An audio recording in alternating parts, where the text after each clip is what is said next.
Olá, muito boa noite para você. Seja bem-vindo a mais um Tá na Web, o programa que te deixa por dentro de tudo que acontece na internet e também dos temas mais buscados do Google.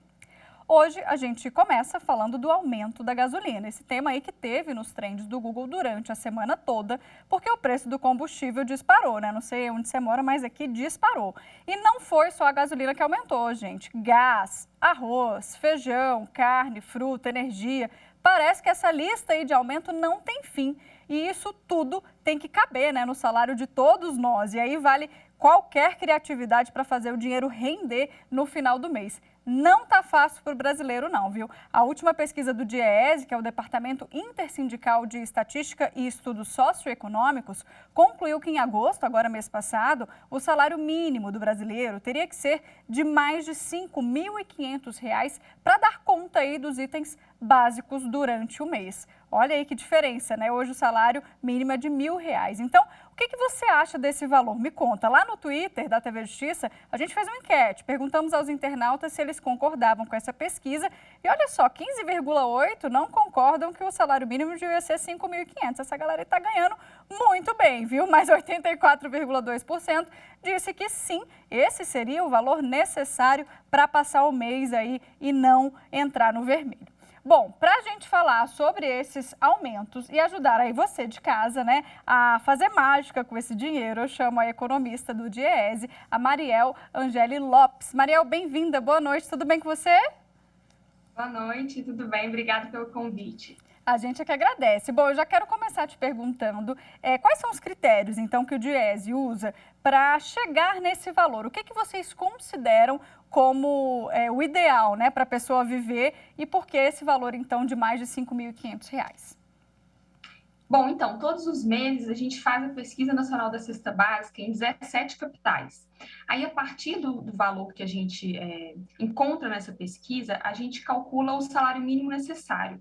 Qual salário que é esse? É aquele salário que vai corresponder aos preceitos constitucionais que a gente tem de respeito à dignidade humana, né? Principalmente o salário mínimo tem que ser suficiente para lidar com todas as necessidades básicas de uma família.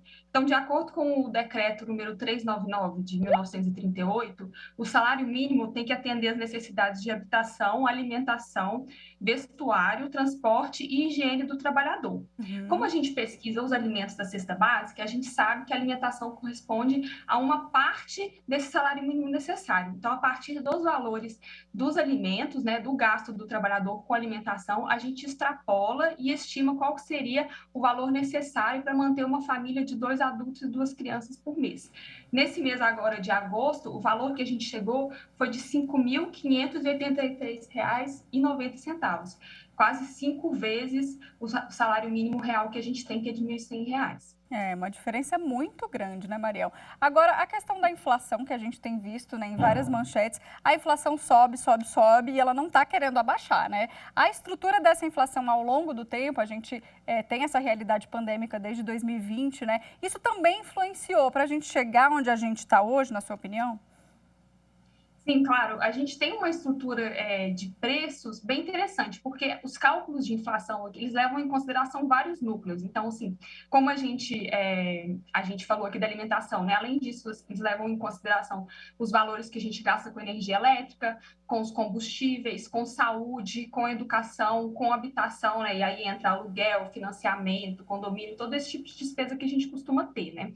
Então, assim, no começo da pandemia, em março do ano passado, os índices de inflação estavam bem baixos. A gente tinha um índice subindo um pouquinho por causa de um resquício de choque de preços nas carnes no final de 2019, que tinha aumentado um pouco os preços de todas as proteínas no final de 2019. No começo de 2020 estava se suavizando. E aí começou a pandemia e as pessoas ficaram em casa, né? Vários países fecharam as fronteiras e a circulação de pessoas e de bens diminuiu bastante.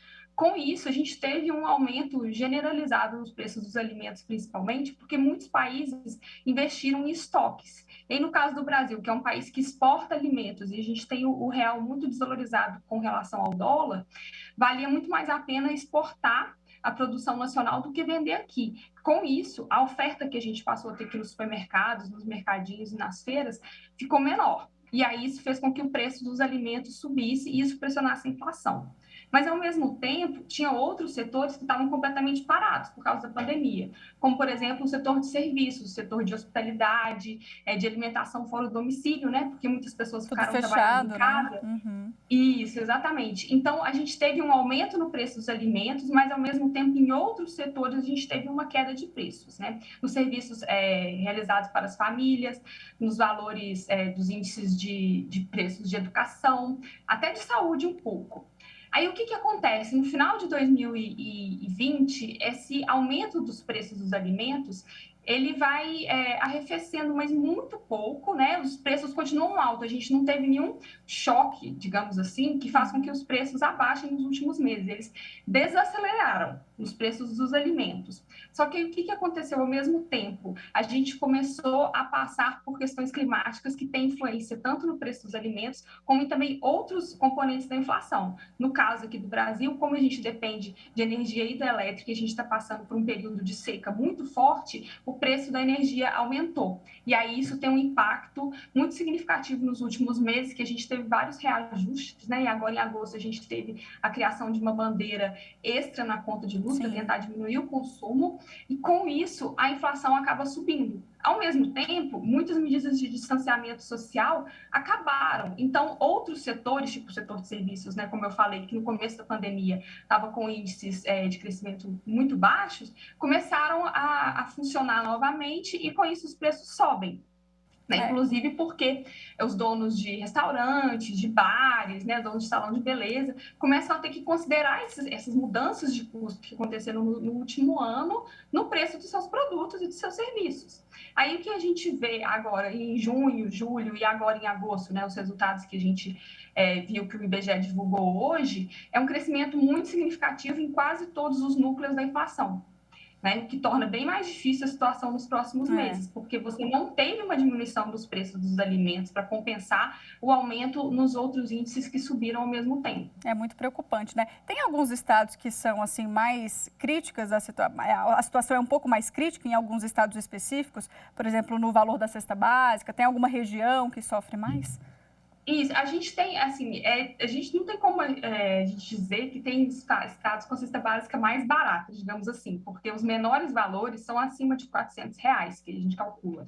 Então, assim, isso é quase metade do salário mínimo, né? Não tem como você dizer que isso é um valor baixo para o trabalhador. Mas, em compensação, a gente percebe, geralmente, os estados do Sul, né? Então, a cesta básica de Porto Alegre, de Florianópolis, por exemplo, às vezes de Curitiba, umas que têm valores mais elevados, acima até de R$ 600. Aqui no Distrito Federal, a cesta básica tem passado de R$ 590 já tem alguns meses. E isso, só para a gente entender, seria o valor mensal, não é isso?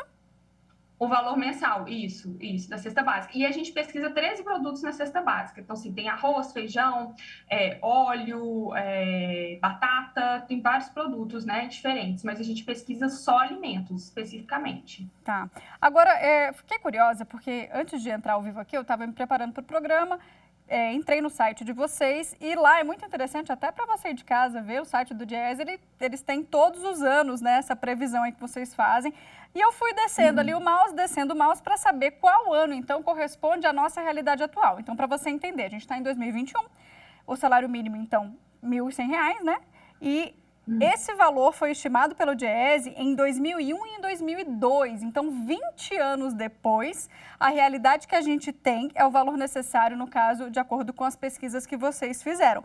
É uma diferença muito gritante, né? 20 anos. Eu queria entender por que, né, talvez seja tão difícil, então, a gente ter um acompanhamento real, né, para o brasileiro não sofrer tanto e para a gente conseguir equilibrar um pouco essa desigualdade, né? Desde a criação do salário mínimo, a gente já pode considerar que a própria implementação do salário mínimo em 1938 foi uma vitória, digamos assim, porque você começa a ter uma estabilidade, né, dos valores pagos no mercado de trabalho. Isso serve como um paradigma, tanto para os empregadores quanto para os trabalhadores saberem mais ou menos como que está o mercado, né? Então, assim, hoje em dia, por exemplo, a maior parte dos salários, quando a gente vai olhar uma vaga, às vezes o cálculo é feito baseado em quantos salários mínimos, né? Um salário mínimo, 2 salários mínimos, 3 salários mínimos, né? Então, assim, ele realmente entrou na cultura, né, econômica nacional, e todos os benefícios da Previdência são pagos baseados no salário mínimo. Mas o que a gente teve desde 1938 é que, assim, o salário mínimo foi criado com a intenção de promover uma distribuição de renda, né? De aumentar a riqueza dos trabalhadores e diminuir a desigualdade da sociedade brasileira, que era muito grande naquele momento.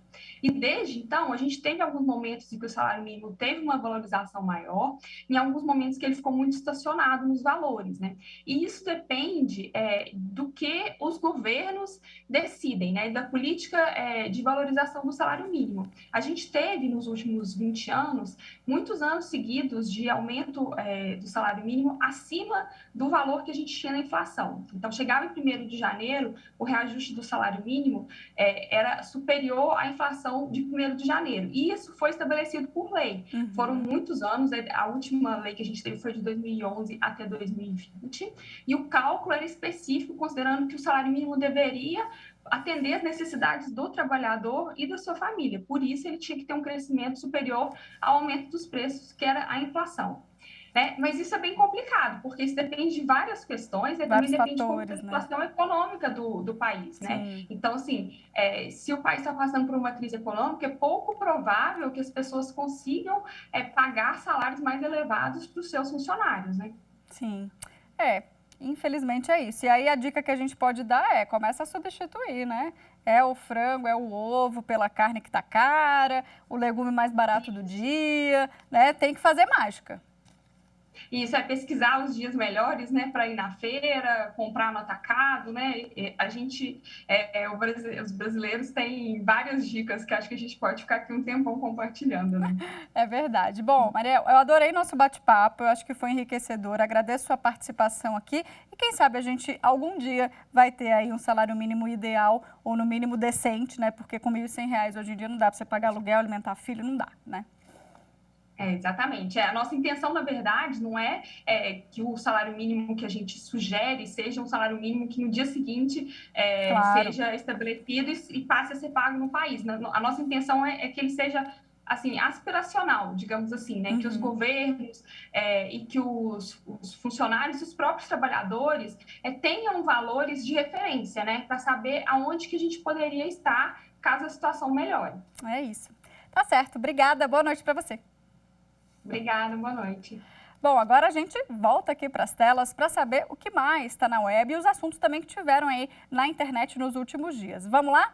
Bom, desde segunda, você acompanhou, né? A gente teve vários assuntos ligados ao 7 de setembro, nas mídias, nos jornais e também nos trends. Então, a gente começa com greve dos caminhoneiros. A Polícia Rodoviária Federal informou que centenas de rodovias federais foram bloqueadas aí nos últimos dias. Essas paralisações são aí uma forma de apoio às manifestações convocadas pelo presidente da República, Jair Bolsonaro.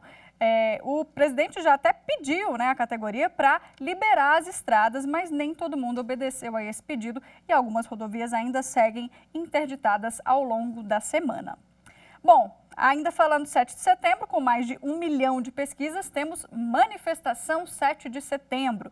Esse dia foi destaque, gente, aqui, né, na mídia nacional, na mídia internacional. Tivemos manifestações a favor e contra o governo do presidente Bolsonaro. E a maioria desses eventos foi pacífico, ainda bem, né? E o que mais repercutiu foi o discurso do presidente da República, ameaçando o Supremo Tribunal Federal, questionando mais uma vez a urna eletrônica e as eleições. E aí, na quarta-feira, logo no início da sessão plenária, o presidente do STF, ministro Luiz Fux, fez um pronunciamento sobre esses ataques à democracia e afirmou, abre aspas, o Supremo jamais aceitará ameaças à sua independência nem intimidações ao exercício regular de suas funções, fecha aspas. Disse ainda que o verdadeiro patriota não fecha os olhos para os problemas reais e urgentes do Brasil. Um deles que a gente acabou de falar aqui, né? É o preço das coisas tão absurdas e tem gente passando fome. Então, talvez aí a atenção teria que ser voltada para isso. Bom, o ministro Alexandre de Moraes também ficou entre os assuntos mais falados ontem, porque além de ser alvo desses ataques aí ao longo do feriado, foi também vítima de uma fake news. A notícia falsa que circulou nas redes dizia que o ministro, eu vou até rir, porque essa notícia é engraçada, ele teria fugido do país após os discursos de 7 de setembro. Gente, é óbvio que isso é mentira. Moraes está aqui no Brasil, está trabalhando normalmente no Supremo Tribunal Federal, viu? Bom, depois dessa, a gente vai para um rápido intervalo. No próximo bloco, eu te espero com mais fake news. Até lá.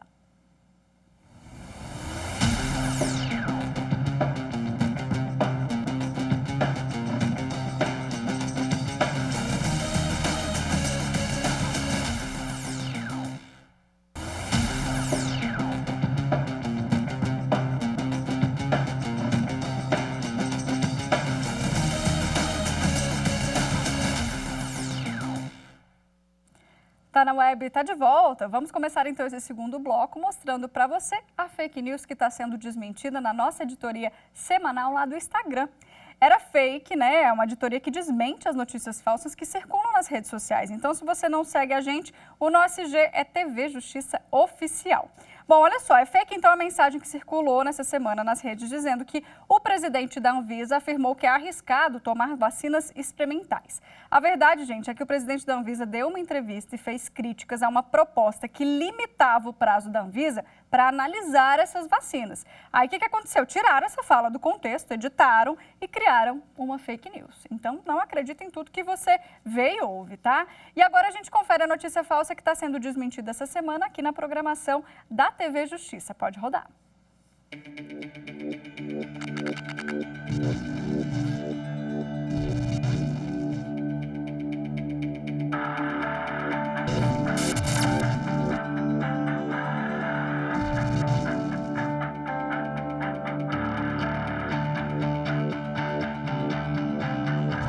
O referido gráfico foi retirado da plataforma Wikipédia e não representa o que foi nele indicado. Até mesmo porque não há estudos ou estatísticas próprias que indiquem um aumento de prisão arbitrária dentro de um contexto especificamente partidário ou político. Os indicadores, os relatórios, os informativos sobre prisões no Brasil também não apresentam um apontamento específico sobre prisões de pessoas conservadoras ou violação de lares de pessoas determinadas sobre qualquer classificação. As prisões reconhecidamente em excesso ou em abuso são apontadas após processamento de estatísticas públicas e veiculada pelos órgãos oficiais. Vamos entender melhor esse tema, então, com a Marília Brambila, que é especialista em Direito Penal, e eu chamo aqui para bater um papo comigo. Boa noite, tudo bem? Oi, boa noite, Mari. Boa noite, nossos telespectadores. Sempre uma honra participar na TV Justiça. A gente que agradece. Já quero começar com a explicação de o que é, então, uma prisão arbitrária, né? Quais são os critérios que envolvem essa prisão arbitrária? Como é que ela acontece? Explica para a gente. Mari, primeiro, arbitrário é aquilo que é subjetivo, aquilo que não tem fundamentação lógica, aquilo que não tem fundamento jurídico. No Brasil, as prisões arbitrárias são aquelas que não encontram ou fundamentação técnica ou que, de fato, violam a lei, né? Nós temos aí, por exemplo, lá no artigo 5º, inciso 93 da Constituição, que fala, artigo 93, inciso 9º, que fala dessas motivações das decisões. Então, é importante a gente saber que a prisão arbitrária é aquela que não encontra respaldo na lei, é aquela em que depende única e exclusivamente daquele agente que prende ou conduz até mesmo perante a autoridade policial. De fato, Mari, no Brasil, as próprias prisões são estabelecidas com critérios rígidos da Constituição. Então, no Brasil, só se admite prisões em flagrante e prisões provenientes de ordens judiciais. E sabemos também, inclusive, da prisão civil, que é uma exceção, que seria em decorrência do descumprimento da obrigação de alimentos. Tá certo. Agora, se caso, né, isso acontece aqui algum dia, quem que pode intervir, né? Quem que fiscaliza? Existe algum órgão? Como é que funciona? Sim, Mari, na prática, o juiz que decreta uma prisão preventiva, uma prisão temporária, ele de fato, a gente tem um princípio que a gente chama de duplo grau de jurisdição. Então, toda vez que uma prisão é decretada, é passível de recurso, né? Seja um recurso específico, ou seja até mesmo o remédio constitucional, o habeas corpus. Então, todas as prisões no Brasil, elas podem ser de fato revistas, Mari. E o próprio Poder Judiciário faz esse controle rigoroso. Nós sabemos que quando uma prisão é decretada e não se cumpre o prazo dela de 90 dias, que o juiz não revisa essa prisão, ou até mesmo por falta de fundamentação, os próprios tribunais superiores, o STJ e o Supremo Tribunal Federal, concedem sim a liberdade revogando ou relacionando essa prisão ilegal. Entendi, perfeito. Agora, a gente tem dados, né? A população pode saber quantas prisões estão sendo feitas? Existe algum levantamento público? Sim, em relação às prisões, sim, Mari. Nós temos estatísticas anuais fornecidas pelos tribunais de justiça, pelos tribunais regionais federais, onde você tem um número de encarcerados, né? Então, você tem um controle de movimentação do sistema penitenciário, inclusive estatísticas do próprio Ministério da Justiça, mas especialmente em relação a prisões que são tidas como arbitrárias ou ilegais, ou seja, aquelas que são revogadas ou relaxadas, nós ainda não temos uma perspectiva de dados específica, mas fica a dica que, de fato, é importante para desmistificar, principalmente essa fake news, esse tipo de estatística. Tá. Você conversou com a nossa produtora Thalita e você contou a respeito de um projeto inovador que eu fiquei curiosa, a gente não teve tempo de conversar, mas eu vou pedir a explicação agora ao vivo, né? Existe um juiz que criou um aplicativo e esse aplicativo beneficia quem? Como é que ele funciona? Eu quero entender melhor esse projeto porque tem a ver com o tema de hoje, né? É um aplicativo, Mari, que faz o controle de tempo das prisões preventivas. Nós sabemos que a partir do pacote anticrime de 2019, que entrou em vigor em 23 de janeiro de 2019, nós temos uma perspectiva de que a prisão preventiva prevista no Código de Processo Penal, no 312, ela tem uma duração de 90 dias e deve ser revista, ou seja, novamente fundamentada. Se desaparecerem os requisitos dessa prisão, o juiz tem que revogá-la. Então, esse juiz do Nordeste, do município de Cajazeiras, ele inovou, né, dentro dessa perspectiva de direito 4.0, eu digo mais, direito 5.0, onde ele criou um aplicativo que traz um alerta, um alarme. Quando essa prisão está próxima de ser reavaliada, esse aplicativo alerta esse magistrado que deverá cumprir a lei. Interessante. Que bom, né? Tomara então que funcione, que realmente a gente tenha esse aplicativo aí espalhado pelo Brasil, porque se é uma ferramenta que ajuda, por que não, né? Agora, me conta um pouquinho, falando sobre fake news, que esse bloco aqui é voltado para fake news. Você acompanhou e acompanha ainda, né, muitas fake news que a gente desmistifica, que a gente desmente no STF, na TV Justiça. E eu queria saber a sua opinião sobre esse fenômeno, né, que é uma revolução digital que realmente tem caminhado para um caminho que não é do bem, né? A fake news tem atrapalhado em todos os sentidos, né? A fake news tem atrapalhado na saúde, no combate à Covid, tem atrapalhado na questão educacional, porque ela deseduca as pessoas muitas vezes, né, de acreditarem em mentiras. E eu queria saber a sua opinião sobre isso. Mari, esse fenômeno não é do ser humano, né? Eu tenho aqui uma liberdade para falar com você dentro desse programa maravilhoso que você apresenta, que é a fofoca no meio de uma tecnologia ao alcance das nossas mãos, né?